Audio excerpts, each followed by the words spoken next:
Nintendo has an ongoing lawsuit with Pocket Pair, the creators of Palworld. That lawsuit, based on patent infringement, is taking place locally in Japan, and for a while now, everything's been quiet since a lot of these legal processes take time. However, since the process started, we actually finally got a look into the patents that Nintendo is claiming that Palworld was infringing, of which there was a mechanic that didn't seem to actually be targeted since Palworld didn't acknowledge it and hadn't done anything about it. And ever since that whole thing started, I have been thinking in the back of my head just how terrible this is for the overall health of video games.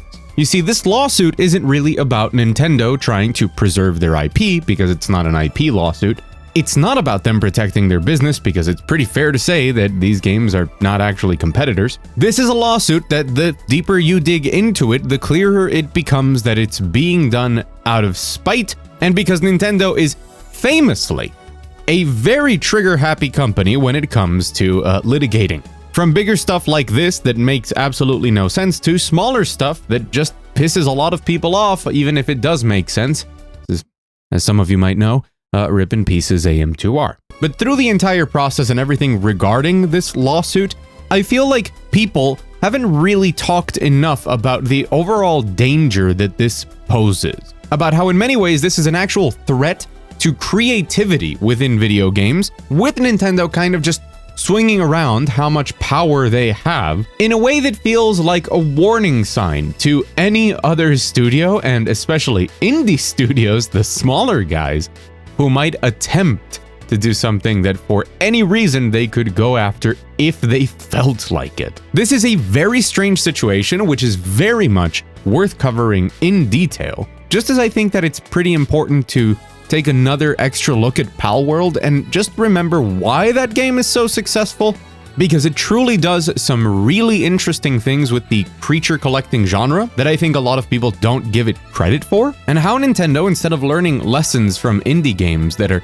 pushing a genre that they do not own forward, are instead trying to just litigate them into the ground. So trust me, we're in for a really wild ride today, but I think it's going to be fun and entertaining and very interesting. Oh, and hi, by the way, hi, I'm Mug. And if you're new here, welcome. And if you're not new here, welcome back.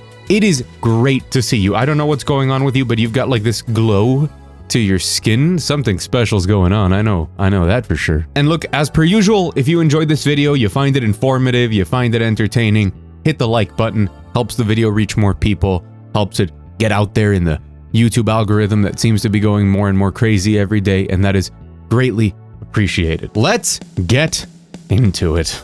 Palworld, as a video game, just in case you missed the whole thing surrounding it, is a combination of kind of an open world crafting, base building, and automation game paired with a creature collecting game. Think something like some of the Dragon Quest spin-offs, or Shin Megami Tensei, or Persona, or Pokemon. It's technically an indie game made by a company called Pocket Pair, set up in Japan, that has around 40-ish different employees, so fairly big indie company. It really gained a lot of traction for being called Pokemon with Guns at some point in its marketing campaign, but then when it launched, there was this huge surprise that it wasn't just some meme game, it was actually very good at what it did and very creative in a lot of ways that people really wanted a game like Pokemon to be. Maybe not in core Pokemon, but yes, in its spin-offs or the take on the genre overall. How popular was it? Well, over 12 million copies sold in the first month.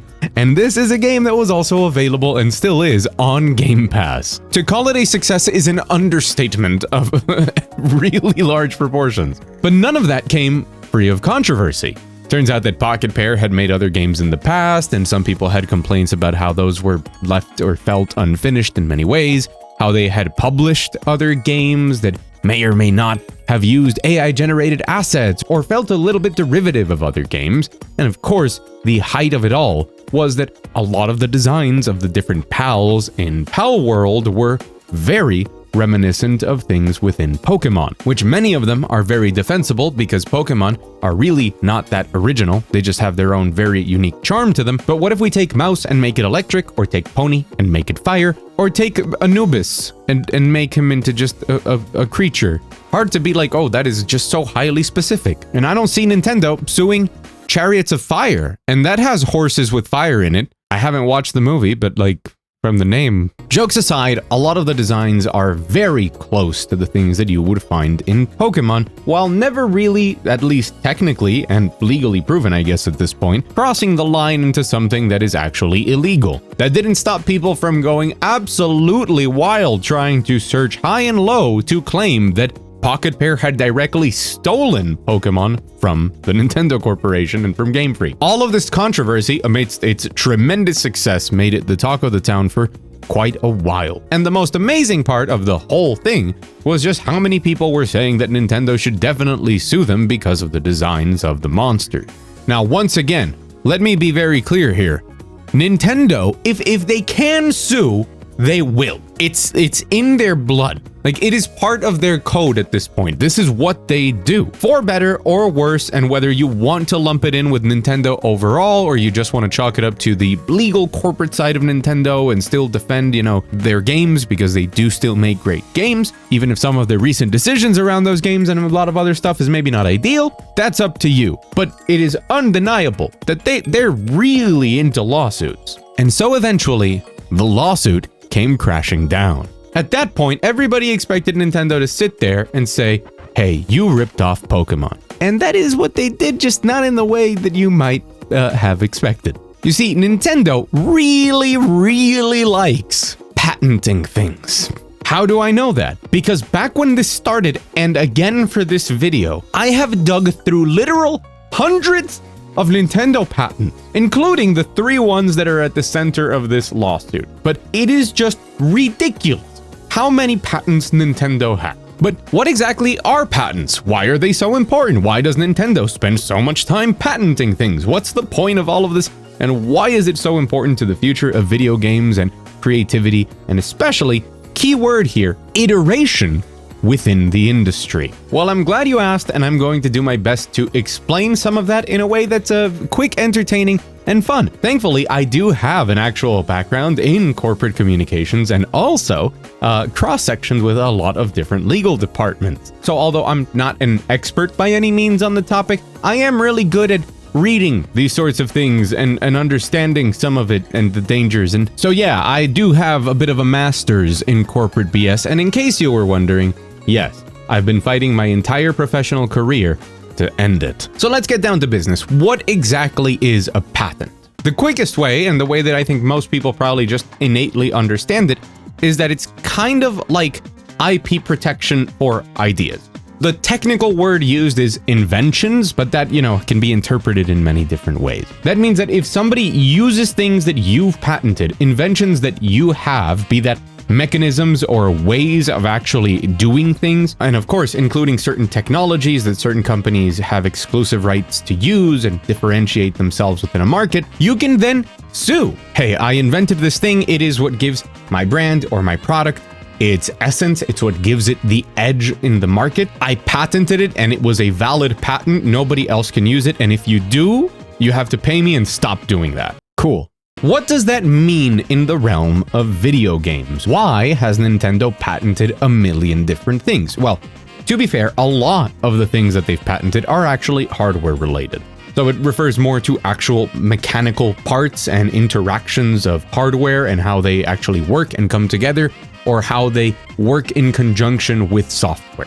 Patents for everything, from the HD rumble of the Switch to the way that the Joy-Cons clip to, of course, the way that the new Joy-Con 2s magnetically clip. Everything that is patentable, they have patented, found an excuse to say that it's unique and theirs, and protected themselves.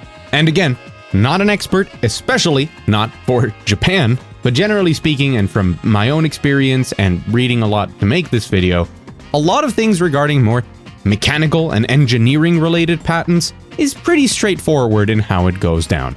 And none of that is the dangerous part of what Nintendo is doing. The dangerous part is that they have been patenting forever video game mechanics. Ideas of what a video game can be. And if that sounds crazy to you, it is because it is. Now, that doesn't mean that they have tried to follow through on all of the potential patent infringement that has happened over the years. Probably because a lot of it wouldn't stand in court, possibly because a lot of it would be very expensive to pursue as well, despite them having, you know, it's Nintendo, they have a lot of money. Really, be it for one reason or another, they just decided not to do it. But I think it's really easy to understand why the concept is dangerous. What if somebody patented, for example, the idea of having a third-person camera? Maybe to make it a little bit more specific, a third-person camera that you control, and that its control is relative to the player character. Well, yeah, Nintendo does have patents for that. What are you talking about? Of course they do. Have they enforced it? No, but they do have it.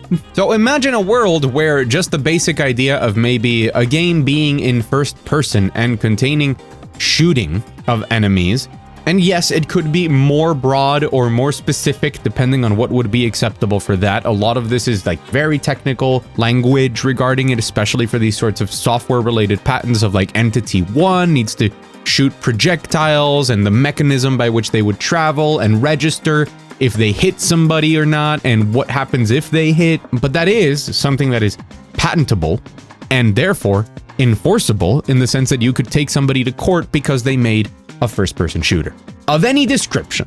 I think this very clearly shows why these sorts of things are incredibly dangerous to creativity, be that from other big studios or, God forbid, indie games.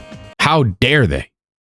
How dare they be good? And I wish that these were just pie-in-the-sky ideas, but we've already seen the dangers of patents in many, many different ways, and I would say that the two most famous ones are the Shadow of Mordor games and how Warner Brothers patented the Nemesis system, which famously made it very difficult for anybody else to try and even attempt a system like it. And of course, things like way back in the day, Namco patented the idea of having interactive loading screens. If you've ever wondered why loading screens couldn't have mini games for the longest time, that was Namco. And so before we get into the importance of Palworld as a game in its genre, I really think it's worth just taking a moment to look at the 3 patents that Nintendo are saying that they are infringing. And of course, I don't think that these hold up in any way, but feel free to come to your own conclusions. The first patent that Nintendo is referencing is that they have patented the idea of throwing a spherical object to capture a monster, and that there is a success chance based on certain circumstances, including the RNG chance of being able to be successful in capturing that monster player or that character, and then adding them to essentially your inventory. For what it is, this patent, like many others, is incredibly long and highly specific in some cases, down to the nitty-gritty of like selecting the directional area in which something is thrown and how that interacts, and the player character having use of those characters and the enemy character and how the capture works, and like the different statuses that would indicate if a capture can happen or is successful. The other patent is of using characters in combat, and specifically the idea of how you put them out into battle. This goes into like assuming a stance under which you then throw the object in which the character is contained, and then the character appears from that object. This had to be tackled directly by the Palworld team, which had in an update to remove the fact that you would just throw out your pals and have them appear in combat and interact and run around with you in the world. And instead now they just kind of like appear, they kind of just pop next to you, because that would theoretically be okay by skirting this patent law, but having them inside an object and releasing them out through the action of taking a position 1 in which you aim the object, and then taking position 2 in which you throw the object, and then by consequence of that, the character pops out of the object. That's illegal.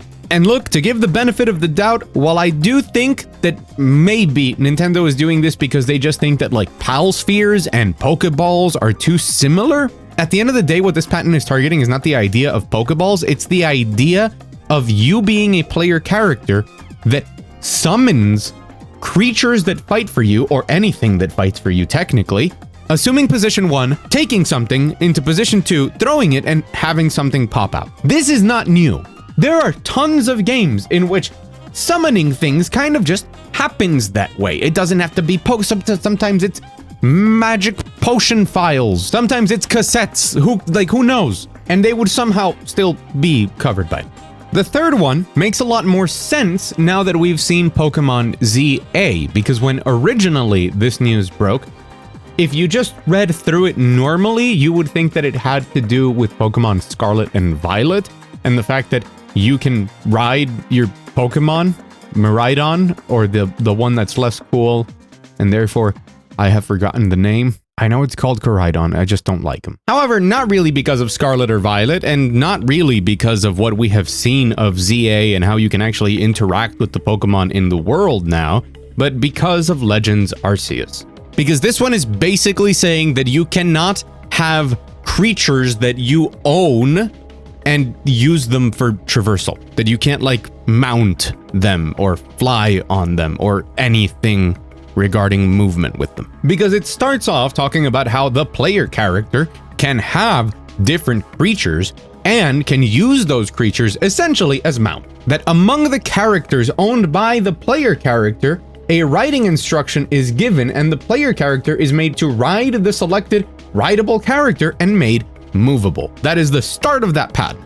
But it is also absolutely ridiculous in the context of what you're telling me is that mounts are not allowed. Again, if we really want to specify this into the idea of the player character can select from the characters owned by the player character, these are all very subjective terms in my opinion. If I had different unique horses or mounts in a game, if I could use those mounts in a different context, if there was like a mount fighting system in Assassin's Creed, but also in the open world, I can select from those animals, those characters that are named, and just mount them and ride them.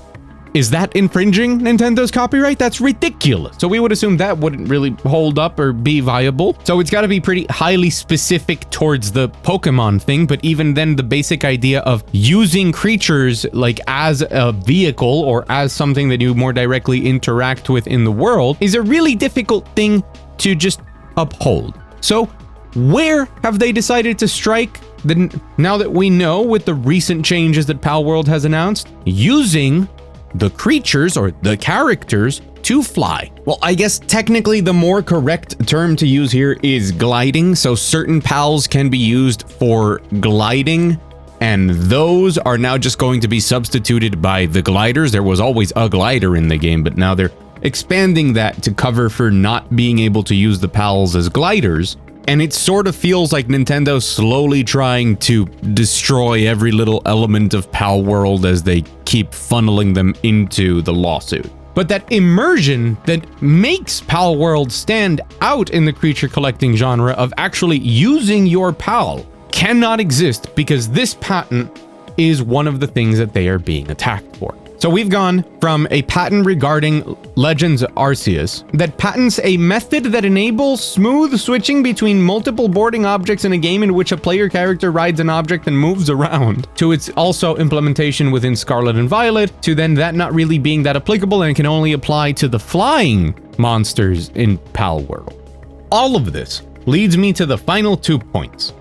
Why Palworld is so important and I guess technically pretty threatening to Nintendo, and why they've decided to take action. So look, I know that not everybody likes Palworld. A lot of people feel that it's like a rip-off of Pokemon and that's bad, and I hate it because I love Pokemon too much. And look, that makes perfect sense. For those of you unaware, Pokemon as an entertainment IP is the most valuable IP in the world. Genuinely, there is nothing more valuable than Pokemon. It is a really, really big deal. But what I'm about to say doesn't come from a hatred of, unnecessary litigation and pushing the small guy around with your big weight. I mean, it does, but it also comes from a position of loving Pokemon. I think Pokemon is pretty cool. Like, as an IP, I like Pokemon. I grew up with Pokemon. Like many people, they're a very important part of my childhood and of culture, and I just really enjoy them in many different ways. They make me smile, like they do to a lot of people. And I've played at least one of the games of every mainline Pokemon release because I enjoy them. As a Pokemon fan, and as a really non-controversial statement I'm about to say, as a fan that believes that Legends Arceus is the best Pokemon game that they've ever made, as a game, I mean, and who also has pretty high expectations for ZA, I think Palworld is an amazing game. Because while it doesn't revolutionize anything when it comes to its game mechanics or the things that it decides to implement, oh, there's creature collecting, and there's shooting, and there's building and crafting and resource collecting and automation systems. Sure, popular things to mix together, that's obvious, but it's a brilliant game in how it takes the concept of having creatures, of having monsters that you really care for, and really putting them in the world and giving them a purpose and a use beyond just being in your inventory. Sure, historically in games like Pokemon, you do have certain Pokemon that you give your TMs and stuff, and you know, this one flies and this one surfs and this one chops down trees. But Palworld takes that idea of creature collecting and really goes wild with it in what that would entail with other game systems involved. Certain creatures are appealing not just because of their combat stats or how they are efficient against the weaknesses of other creatures or to take on specific, the equivalent of gym leaders, opponents that also control pals, but because this one would be a sick mount. Because this one looks awesome when you glide using it. Because this one is really good at this one thing that you can do with them, be it making them mine in the field. You better mine and get me the resources I need to make more pal spheres, or this one's really good at building, or this one's really good at maintaining the fire.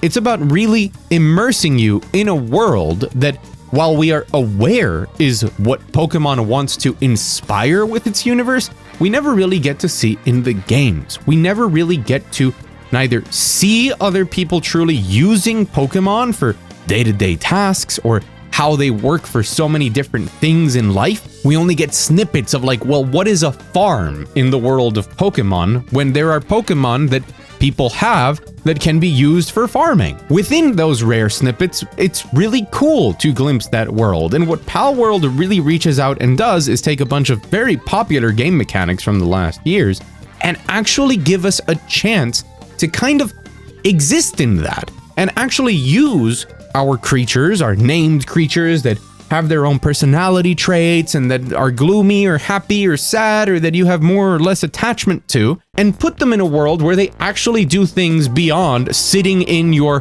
backpack to go fight other creatures. And given its wild success, I'm willing to say that that resonated incredibly well with millions of people. Obviously, people love the creature collecting genre, and the fact that Nintendo has been making, honestly, substandard games, I mean, Game Freak, sure, not Nintendo itself, and not really trying to evolve their literal most valuable universe in the world into something where people can really kind of enjoy the fantasy of Pokemon, of living with them, of building a house, of starting, I guess, a business in a sense, where these Pokemon exist for more than just combat, and that somebody else, an indie developer, was smart enough to kind of combine all of these ideas in a very, let's throw everything in the kitchen sink into it and see what comes out, did that to tremendous success, which is just a real slap in the face of Nintendo to say, hey, please guys, when are you gonna do this?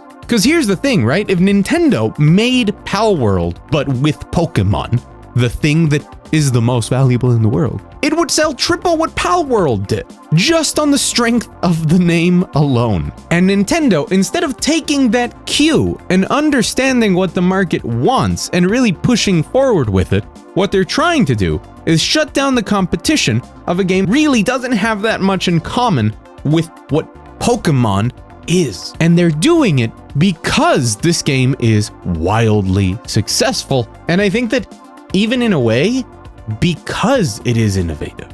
Because it's like they're mad that they didn't do it, or they had planned ahead that their innovation of this sort was slated for 2033, and how dare somebody beat them to the punch when we promised we had already thought of this. We just have to milk it for as long as possible. Miltank it for as long as possible. Because Nintendo aren't going after cassette beasts, or after Temtem, or after dozens of other heavily Pokemon-inspired games. Games that are much more one-to-one direct clones of what Pokemon does, but trying to innovate on things that are more essential to the turn-based combat systems of Pokemon. They haven't gone after those.